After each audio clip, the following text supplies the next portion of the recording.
Muito obrigado, Sr. Presidente. Começava a cumprimentar o Sr. Almirante, Chefe de Estado-Maior da Armada, Senhoras e Senhores Deputados. Fazer uma pequena nota introdutória.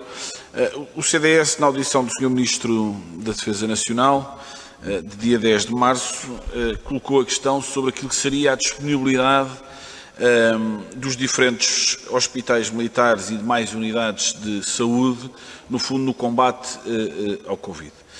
Os tempos seguintes, os dias seguintes, vieram, de alguma forma, dar razão à pergunta colocada na altura, uma vez que todos percebemos o papel crucial e importante, e designadamente a Marinha, tiveram no desempenho de funções, seja na montagem de hospitais de campanha, seja também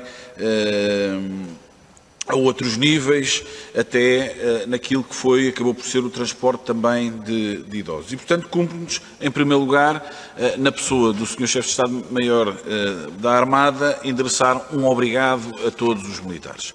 Uma primeira questão tem a ver com o apoio da Marinha às câmaras municipais e aos hospitais, naquilo que tem sido um conjunto de ações que têm realizado em resposta à crise, em articulação com diferentes entidades, e daria apenas 3 exemplos rápidos. Em relação à Autoridade Nacional de Emergência e Proteção Civil, a Marinha preparou 20 equipas compostas por 6 elementos para a realização de descontaminações. Uma segunda, a questão dos sem-abrigo e o papel que tem desenvolvido na cidade de Lisboa, fornecendo qualquer coisa como cerca de 200 refeições, e portanto gostaria que também fizesse de alguma forma aqui um balanço sobre isto. E, por último, um outro exemplo, a Base Nacional do Alfeite, que de alguma forma tem permitido acolher profissionais de saúde que possam pernoitar perto do Hospital Garcia da Horta e com isso facilitar, no fundo, essa mesma atividade e esse desempenho de funções. E, portanto, em relação às ações de descontaminação, já aqui foi referida alguma coisa, mas em relação às refeições gostaria, e no caso do município de Lisboa, e eventualmente se há outros municípios também que, de alguma forma, a Armada também tenha sido convocada para dar uma ajuda, perceber ou se restringe apenas e só ao município de Lisboa. Depois um segundo ponto que tem a ver com as medidas que estão a ser executadas no âmbito da Marinha no combate ao Covid. No ponto de situação de 13 de abril de 2020, é referido que no Centro de Medicina Naval foram preparadas 4 salas de isolamento, que a Escola de Tecnologias Navais da Armada no Alfeite aumentou a sua capacidade de alojamento de militares e civis no apoio ao SNS, para o isolamento e acompanhamento médico entre 500 a 600 camas. Contudo, no ponto de situação de 21 de abril, já não são referidas estas ações, nem se estão em preparação, nem se já estão executadas. E, portanto, a pergunta que lhe coloco é qual é a razão para não haver essa mesma referência e se já estão concretizadas, já estão executadas, e essa é a razão pela qual não aparece. Depois, aquilo que também já aqui foi falado, que foi o protótipo do ventilador que foi desenvolvido pela Marinha, que rondará um custo de cerca de 1.500 euros, o que é algo verdadeiramente competitivo, e um ventilador ainda por cima que compreende as 4 modos de ventilação mais utilizados e mais usados ao nível dos cuidados intensivos. Há um problema naquilo que, pelo menos foi nota pública, daquilo que é a certificação do próprio equipamento, e a pergunta que lhe coloco é em que fase é que estamos dessa mesma certificação e que dificuldades é que estão a encontrar, uma vez que estamos a falar de um equipamento urgente, ainda por cima desenvolvido pela própria Marinha, e portanto saudar evidentemente a Marinha e aquela equipa que desenvolveu todo este trabalho e portanto é digno de registro. Mas não ficou só por aqui. Há um militar também da Marinha que criou um dispositivo que protege os profissionais de saúde e que desde já saúde aqui porque é um trabalho que foi desenvolvido e que permite ajudar a salvar vidas. E pergunto-lhe quantos desses dispositivos é que já foram produzidos ou quantos é que estão previstos ser produzidos? E depois, qual é que será a logística em termos de entrega? Será através do Ministério da Saúde? São entregues diretamente estes dispositivos junto das unidades hospitalares locais? E entrando agora num último ponto, e utilizarei apenas 30 segundos, Sr. Presidente, que tem a ver com a limitação das praias que aqui referiu. Nós vimos com enorme preocupação aquilo que foi a posição da Associação Socioprofissional da Polícia Marítima, com a intervenção que fez, dizendo que sobra um pouco mais de 300 polícias para garantir a segurança de mais de 800 km de praia em Portugal. E, portanto, há aqui uma escassez de recursos humanos no sentido de fazer cumprir aquilo que será a lotação máxima das praias em termos de banhistas. E, portanto, a minha pergunta vai no sentido de perceber se subscreve ou não estas mesmas declaração. E, portanto, agradeço já ficou claríssima a questão. Muito obrigado, Sr. Deputado. Sr. Almirante-Chefe de Estado da Armada, faz favor, tem a palavra. Sr. Deputado João Gonçalves Pereira, muito obrigado pelas suas questões. Em relação àquilo que a Marinha fez em apoio às autarquias, acabámos por aprontar inicialmente, como sempre aprontam as Forças Armadas, para o pior. Ou seja, preparámos centros de acolhimento, preparámos 2 grandes ginásios, esvaziámos a nossa messa residencial da Base Naval de Lisboa com 74 quartos e 147 camas das pessoas que lá estavam para poder acudir a uma reação imediata, uma situação mais exigente, porque estávamos a acompanhar a situação que se estava a desenvolver designadamente em Itália e em Espanha e não queríamos passar por isso. Daí que instalámos esta nossa capacidade em apoio imediato às autarquias que nos são mais vizinhas, o Barreiro, Almada.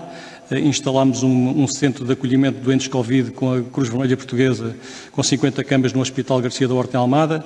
Nesse contacto tido com o Hospital de Almada, percebemos que havia profissionais de saúde com receio de ir para casa contaminar os seus familiares e libertámos 16 quartos, numa primeira aproximação daqueles quartos da messa residencial, para poderem ser recebidos. Oferecemos transporte, alimentação, disponibilizámos todo o esforço da Marinha de apoio máximo aos profissionais de saúde do Hospital Garcia da Horta e acabámos por ter no máximo 7 destes profissionais connosco. E ainda hoje temos 5 profissionais a residir na nossa messe residencial da Base Naval de Lisboa. Fazemos isso com todo o gosto, apoiámos a Câmara do Barreiro com camas disponíveis nos fuzileiros para poder também receber profissionais de saúde do Hospital do Barreiro, montámos várias camas, várias tendas de campanha em Alcobaça, em Santiago de Cacém instalámos uma tenda de monitorização e de rastreio para o Hospital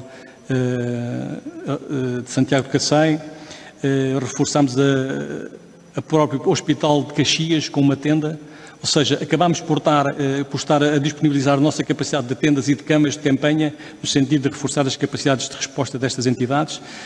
E internamente acabámos por verificar que, pelo cancelamento ou suspensão da atividade formativa, a nossa Escola de Tecnologias Navais tinha cobertas disponíveis para poder disponibilizar ao Serviço Nacional de Saúde.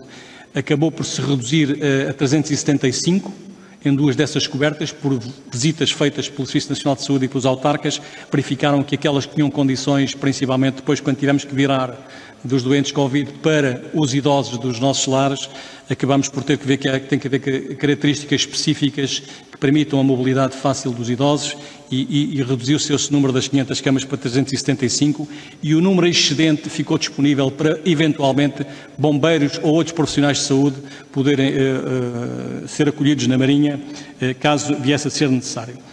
Os ginásios acabaram por nunca ser necessários. O ginásio da Escola Naval e o ginásio do Centro de Educação Física da Armada tinham uma capacidade de receber gente em grande quantidade, acabaram por nunca foram desinfetados, foram preparados, foram aprontados para começar a receber camas e gente, mas acabou por nunca ser necessário. Quanto ao sem-abrigo, em Lisboa, estamos fundamentalmente em Lisboa, na zona do Caixo de Tré. A Marinha, através das suas instalações centrais de Marinha na Baixa de Lisboeta, fornece 150 a 200 refeições ao almoço e ao jantar aos sem-abrigo daquela zona da cidade, em apoio à Câmara Municipal de Lisboa, nesta ação social de alimentar os nossos sem-abrigo.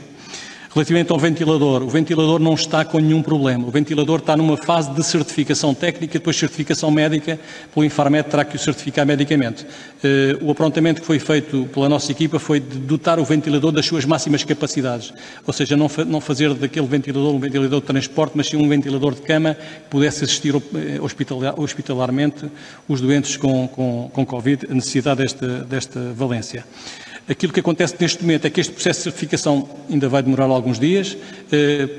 Depois vamos passar, depois de certificado o protótipo, para as indústrias de defesa, no sentido de o Ministério da Defesa identificar no tecido industrial nacional alguma empresa, e já sabemos de algumas empresas nacionais que têm vontade de produzir este ventilador. Como disse, foi feito com baixo custo, os protótipos são sempre mais baratos. Depois vamos ter que certificar alguns dos materiais, mas seguramente que nunca chegarão aos valores que vieram aí a público dos 40 mil dólares por cada ventilador, enquanto que nós produzimos um por 1.500 euros. Quanto às máscaras, produzimos estas máscaras em colaboração com a Decathlon, que nos forneceu máscaras e que nós adaptámos para serem máscaras seguras para a utilização dos nossos profissionais de saúde. Acabámos por produzir apenas estas máscaras para dentro da Marinha, para os nossos profissionais de saúde e para proteger os nossos profissionais de saúde. Quanto às limitações de acesso às praias, isto é um processo que ainda está a fazer a sua maturação. Parece-me que o colocar torniquetes nas praias não será muito execuível, ou seja, nós temos que ter uma ação que sobretudo resulte de uma conjugação de esforço entre todas as entidades envolvidas, com as outras forças de segurança, com as autarquias, com a Polícia Marítima, com a Marinha. Vamos ter uma ação o mais coordenada possível e, sobretudo, apostando na pedagogia do utilizador da praia, no sentido que as pessoas assumam comportamentos seguros para si próprios e para os outros. Julgo que as pessoas os portugueses manifestaram com esta crise uma grande capacidade de interpretar o nível de risco a que não têm que ser sujeitos. E seguramente que isso vai acontecer durante esta época balnear, porque esta crise seguramente nos trouxe aqui uma alteração de comportamentos que seguramente vamos ver nas pessoas, salvo raras e honrosas exceções, e para isso lá estará a Polícia Marítima. Mas seguramente que a maioria das pessoas vão acolher aquilo que lhes vai ser aconselhado, porque aquilo que vai ser aconselhado é para preservar a sua saúde e a sua segurança. Não sei se respondi a tudo. A tudo. O tempo todo. Muito bem, Sr. Almirante. Muito obrigado.